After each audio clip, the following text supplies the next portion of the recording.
Einstein की theory of relativity ब्रह्मांड के भौतिक नियमों को समझने में महत्वपूर्ण भूमिका निभाती है। लेकिन जब हम ब्लैक होल की बात करते हैं तो यह थ्योरी अपनी सीमाओं को दिखाती है, जो इसके रहस्यमय स्वरूप को और भी बढ़ा देती है। वैज्ञानिक अब भी इस सवाल का समाधान ढूंढने में जुटे हैं कि ब्लैक होल के अंदर वास्तव में क्या होता है। इसके साथ ही ब्लैक होल के प्रकार और उनके खतरनाक प्रभावों की जानकारी भी अधूरी है, जो इस क्षेत्र में अनुसंधान को प्रेरित करती है। ब्लैक होल का निर्माण तब होता है जब एक तारा अपने हाइड्रोजन ईंधन को समाप्त कर देता है, और इस प्रक्रिया को सुपरनोवा के नाम से जाना जाता है।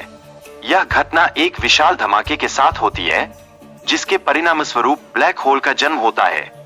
ब्लैक होल के कई प्रकार होते हैं, जैसे कि स्टेलर, इंटरमीडिएट और सुपरमैसिव ब्लैक होल, जो अलग अलग आकार और ताकत के साथ मौजूद होते हैं।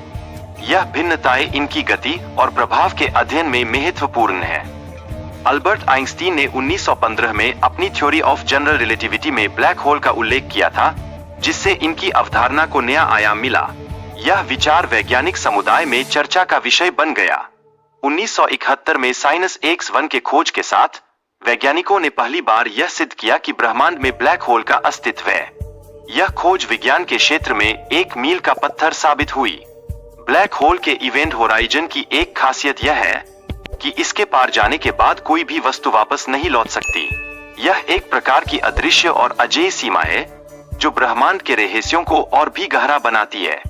फोटोन स्पेयर वह क्षेत्र है जहां पर पदार्थ ब्लैक होल के चारों ओर घूमता है और धीरे धीरे उसमें गिरने लगता है। यह स्थिति ब्लैक होल के आकर्षण का स्पष्ट संकेत देती है, जो इसे रहस्यमय बनाता है।